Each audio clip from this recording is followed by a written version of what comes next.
টাকার অভাবে আমরা পড়ালেখা করতে পারি না, আমরা মা বাবা গরিব, আম করে পড়ালেখা করতে পারি না, সেই জন্য আমরা কাজ করছি। এই সময় কাজ ছাড়া আর কিছু আছে? যদি লেখাপড়া না থাকে তাহলে কাজ করে খেতে হইব।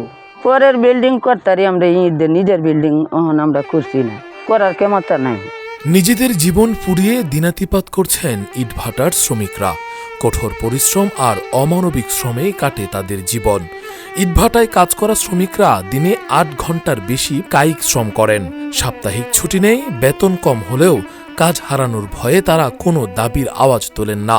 দশকের পর দশক একই পরিশ্রম করে চলা এই মানুষরা জানে এই টাকায় পরিবারের পেট চালানোই বড় দায়।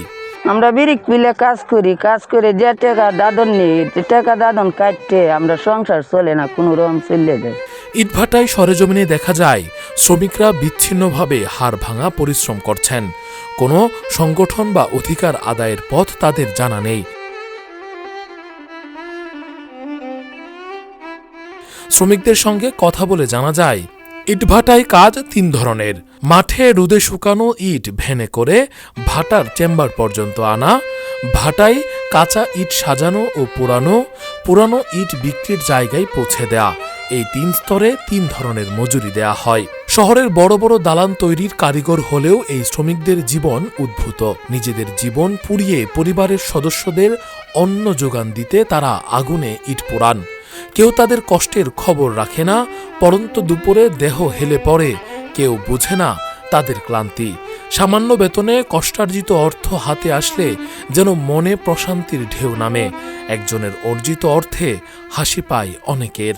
দেশের বিভিন্ন জেলায় হাজার হাজার শ্রমিক কঠোর পরিশ্রম করে জীবন ধারণ করেন। ভোর থেকে সন্ধ্যা পর্যন্ত তারা মাটি কাটেন, কাদা মাখেন, ইট তৈরি করেন, শুকান এবং ভাটায় ইট পোড়ান। তবুও অনেক শ্রমিক ন্যায্য মজুরি পান না। অধিকাংশ শ্রমিকই দরিদ্র পরিবারের মানুষ। পরিবার নিয়ে তারা অস্থায়ী ঘরে থাকেন। নিরাপদ পানি, স্বাস্থ্যকর পরিবেশ ও চিকিৎসা সুবিধা সীমিত। ফলে শ্রমিক ও তাদের পরিবার নানা রোগে আক্রান্ত হন। বিশেষজ্ঞরা বলছেন শ্রমিকদের ন্যায্য মজুরি নিশ্চিত করা, শিশুশ্রম বন্ধ করা এবং নিরাপদ কর্মপরিবেশ তৈরি করা জরুরি। স্বাস্থ্যসেবা ও আবাসনের ব্যবস্থা করলে তাদের জীবনমান কিছুটা উন্নত হতে পারে। আজ আমরা তাদের জীবনের গল্প শুনতে এসেছি, যারা নীরবতার মধ্যে অক্লান্ত পরিশ্রম করছেন, যারা নিজেরা পড়ছেন কিন্তু অনেকের হাসি তাদের শ্রমে জাগে। এই তাদের গল্প। প্রতিটি গল্প সাহস, সংগ্রাম এবং মানবিক ত্যাগের।